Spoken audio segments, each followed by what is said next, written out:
श्रीमन्महागणाधिपते नमः। सरस्वत्यै नमः। वेदाय नमः। वेदपुरखाय नमः। कुलदेवताभ्यो नमः। स्थानदेवताभ्यो नमः। क्षेत्रदेवताभ्यो नमः। सर्वेभ्यो देवेभ्यो नमः। मातृपितृचरणकमलेभ्यो नमः। सच्चिदानन्दरूपाय विश्वोपत्यादिहेतवे तापत्रय विनाशाय श्रीकृष्णाय वयं नमः। मेरे बच्चों, अभिभावक गणों, मैंने जैसा इसके पूर्व वाले वीडियो में आपसे कहा था कि मैं निरंतर ये प्रयास करता रहूँगा। मेरा हमेशा ये प्रयास रहेगा कि मैं आप लोगों के बीच में कुछ न कुछ ऐसा अंश प्रस्तुत करूं, ऐसा व्याख्यान प्रस्तुत करूं कि जिससे आपको कुछ मिले। कल मैंने सर्वांगीण बच्चों के सर्वांगीण विकास के विषय में भी कहा था। उसमें चरण भी बद्ध भी हमने किया था कि सबसे पहला शारीरिक विकास है।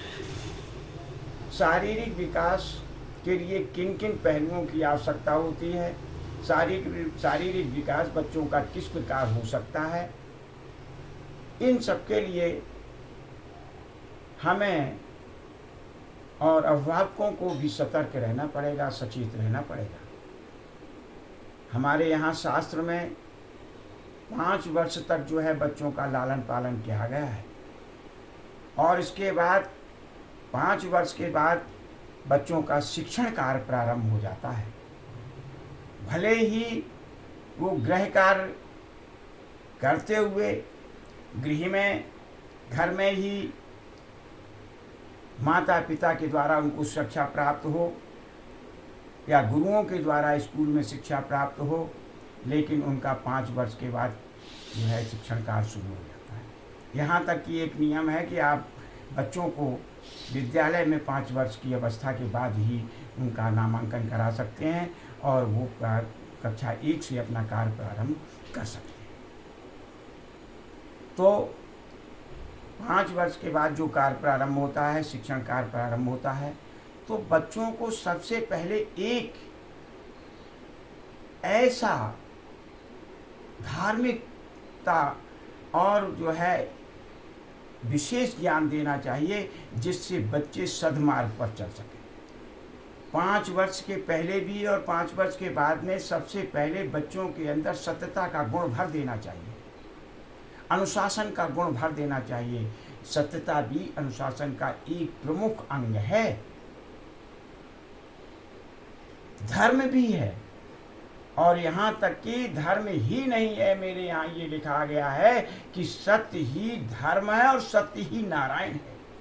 उस परब्रह्म परमात्मा की जिसकी हम उपासना करते हैं, साधु संत जिसको अपना सब कुछ मान करके उसको ही ध्यान में हमेशा बनाए रखते हैं। मनुष्य की अंतिम स्थिति पहले ब्रह्मचर्य, गृहस्थ और वानप्रस्थ संन्यास होता है। संन्यास में जिसका चिंतन करते रहते हैं वो परब्रह्म परमात्मा नारायण, उस सत्य का ही स्वरूप है। सामाजिक तौर पर आप सत्य को यदि नहीं अपनाएंगे तो कभी भी आप सफल नहीं हो सकते। हमारे शास्त्र में भी कहा गया है कि सत्यम ब्रूयात् प्रियम ब्रूयात्, सत्य बोलो। सत्य ही सबसे बड़ा धर्म है।